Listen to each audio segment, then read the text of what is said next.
Hello! Silver Greyscale here, getting back to more Castlevania Dawn of Sorrow.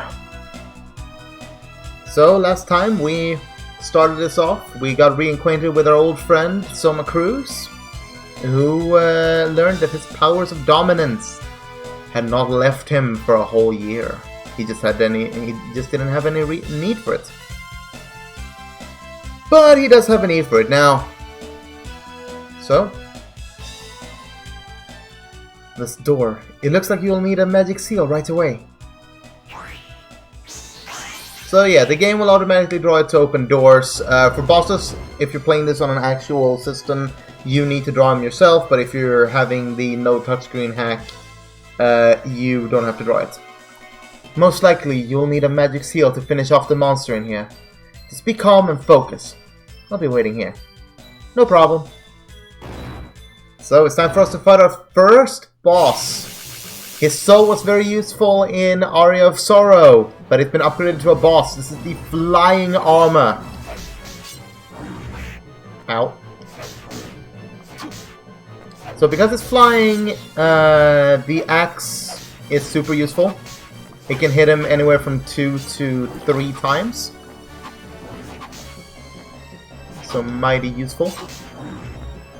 Either he will aim his swords in a certain direction, or they will spin around him and he'll try to catch you with them, or he will point them in a cross shape and try to swipe your feet with them.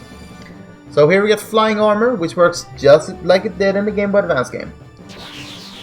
And as you saw there, it automatically drew it. If you're playing this on an actual DS, you will have like a second to bring out the stylus and just draw the symbol. The symbols get a lot more complex as the game goes on. You did it! Using magic seals is a piece of cake. Don't be too sure. That magic seal won't be useful forever. What do you mean? They will probably prepare new and more complex patterns for magic seals. But not to worry.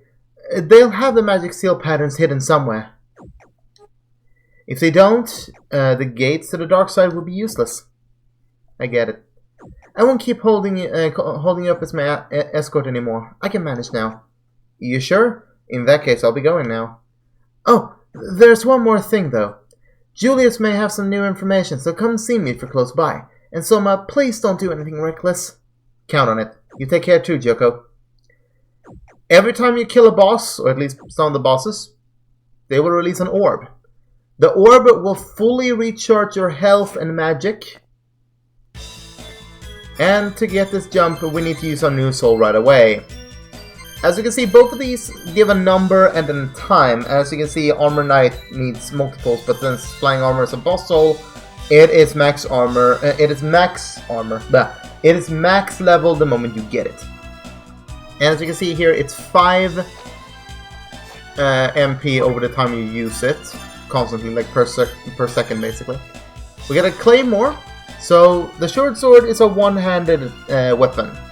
Claymore is two-handed. As you can see, it goes in an overhead swing. Got another bat there. And they're also giving us a spear. They are giving us a lot of different weapons here in the main area of the Lost Village, just so you can quickly find your go-to weapon and essentially stick to that. So, the Ouija table there. Got a mace. And a zombie. Some cash. Got another save room here. The room up above us that I didn't check out is a warp room. But we can't access that until we get to another warp room elsewhere in the game. It's very similar to how the first warp room worked in Symphony of the Night. So this here is Yoko's shop. Oh, hi Soma. You're going to act as Julius's contact here? Yes, there was no one living here, so I thought it'd be okay. Oh, that rough-looking guy is right across from me. What's his name again? Hammer? Yeah, that's it. What's he doing here? He came to help me. Honestly, you didn't ask him to come, did you, Soma? Of course I didn't. I'm sure you wouldn't. It'd be too dangerous for him to be here. Can't you tell him to leave, Soma? I told him already, he wouldn't budge. Besides, it's hopeless now. Especially after someone who's not supposed to be here showed up. Huh? Well, if he wouldn't listen to you, I suppose it's hopeless. By the way, I gained a new ability. A new ability? What? So, the power of dominance lets you control the souls of monsters, right? Right. So I thought I could use magic to draw the monster souls out and use them. You mean release the souls? Something like that. Of course, I need your cooperation, Soma. And it's not something that is easy to do. So how do you plan to use these freed souls? Well, I can fuse the freed souls with a weapon, and thus creating a new weapon. The souls you use will be lost, though. Can you even do that? That's rather rude of you to ask. I may not look the part, but I'm considered an exceptional spellcaster. Just tell me if you need something. I'll prove it to you. Okay then. Oh, and by applying my ability, I will be able to reduce the souls used. I'm not sure if you'll need it, but just keep that in mind. Got it. So, may I help you with anything today? So, we have two different things that Yoko can do. She has weapon synthesis, which is the weapon crafting system, very similar to the combining crafting system in Curse of Darkness. And she has soul release. This lets you pick up to 3 souls that she will be releasing. And we can just give 2 of those. Yeah. And she will just release those. They're just gone. So, as you can see here, you will see which weapons you have, and then it will also tell you what soul you need. The helpful thing is that, as you can see, it will tell you what type of soul it is. And yeah, we haven't even run into the Neels yet, so we can't even get the Morning Star. But Short Sword can use Armor Knight to get a Cutlass. The Warg can be used to get a Falchion, and then we can get a Partisan for an Armor Knight soul for the Spear. I am most likely going to stick with the Great Sword for this playthrough. It's one of my favorite weapon types in this game. Great Sword and the Katana is probably my favorite. So now we need Great Armor to get the Great Sword weapon. So, Falchion looks a bit different, but the magic attack is still the same with it. And, like Yoko said, right across from her is Hammer's item shop. Hey, welcome! So, what do you think? Not a bad shop. Hey, not a bad shop, eh? Of all the weirdest places to set up a shop, have a look around and don't be so cheap, huh? Yoko's in the area. I saw her earlier. She must have come after me. That's not it. Jeez, you sure are quick to put a man down, aren't you? She's here to investigate this cult, she said. Well, whatever the case, I can tell you I'm a lot more motivated this time. Didn't you come to back me up? Anyway, look around and buy something already. So, luckily for Hammer, we do have use of his shop. Right away we can buy Castle Map 1, which gives us access to the entirety of the next area. And he has every starting weapon, including 2 weapons we haven't seen yet. Or 4 rather. The Axe, which is a 2-handed weapon. Blunt Sword, which is a type of katana. Brass Knuckles, which is a punching weapon. The Boomerang, which is a throwable weapon. However, you lose throwable weapons that you use. So you need to pack a lot of those if you're going throwables. And he also has some armors for us, as well as some pretty nice equipment. Other than the map, we're going to pick up the Lucky Charm to increase our luck, and we're also going to buy the leather armor for better defense.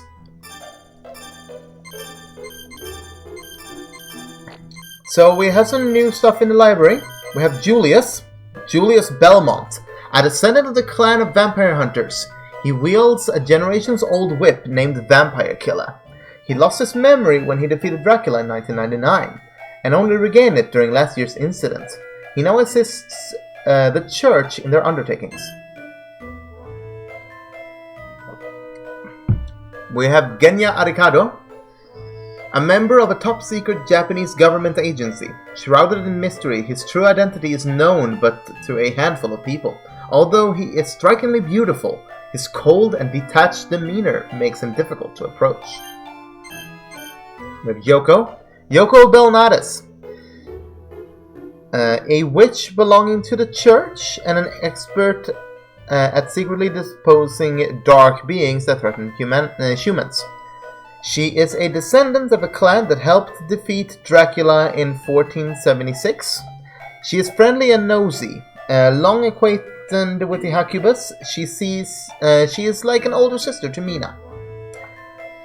So yeah, if the last name Belnades was an indication, Yoko is a distant descendant of Sypha. And should technically also be part Belmont, because if one of the endings is to be believed, Sypha and Trevor get married. Hammer, now a merchant. He retired from the military because of last year's incident. While he looks rough and resolute, he's actually aimless and irresponsible. He acts as an information broker through his shady business connections. He is hopelessly in love with Yoko. The Cult. A religious cult headed by the priest Celia Fortner. Its formal name is With Light. It preaches that for God to be absolute good, there must be a being of absolute darkness. Rather than revering a Dark Lord, it believes in its presence and reveres God out of fear of the Dark Lord. Graham Jones, a man who was convinced he was Dracula's heir. He was born at the same time as Dracula's downfall in 1999. He was defeated by Soma in Dracula's castle last year. It was his failed attempt, however, that gave Celia the idea of creating a new Dark Lord. Now we have the souls, and that's about it. So yeah, there isn't much else we can do with Yoko and Hammer. Yoko's synthesis will be a lot more useful as the adventure goes on, when we get more souls and more weapons. Hammer will get more stuff the further into the game we get. And who knows, maybe our next time around I will fill up on potions and stuff like that. I'm feeling kind of okay with the 4 we have, plus I'm not really going to be using sub-weapons all that much. So that's a Spin Devil. Pretty simple to deal with. And, well, if you for some reason want zombie souls, this room exists for you. And, yeah, be on the lookout for secret rooms, as they can give you some very interesting items. And we have a mirror here. Be very... remind yourself of where this mirror is located. It is one of only 7 mirrors in the game, if I recall correctly.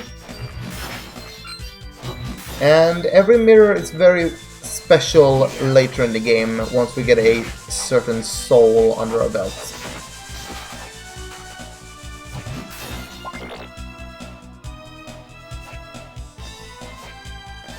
So we're gonna jump over here, then use flying armor to get past here. Seems to have an advert of Celia here. What it says though, I have no clue. Student Witch! She is basically a student witch. Unlike the actual witch, she can't really fly, and after trying to fly for a bit, she will crash down. Basically, the moment she gets close to you, she will crash down. If she gets close to you on the ground, she will try to smack you with her broom. And the cat that she turns into when you kill her, it can't really hurt you. The witch will also turn into a cat when you kill her, but that one will hurt you, so do be mindful. So we're gonna hit that switch to drain the moat.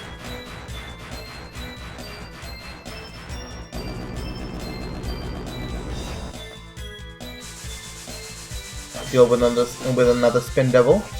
And if you look at the map, on the little right screen there. We're back where we met Julius and Yoko. We have officially gotten all the way around. And it seems that this place will lead into the same, at least in the same direction, not quite the same area. But we'll see what's down here next time. I know a bit shorter than last episode, but that's because I wanted to prep for the boss fight. And I figured each episode will be around 15 to 20 minutes. I feel like that's reasonable. Anyway, thank you all so much for watching. I hope you're enjoying the series so far, and I will see you all next time. So until then, fare thee well.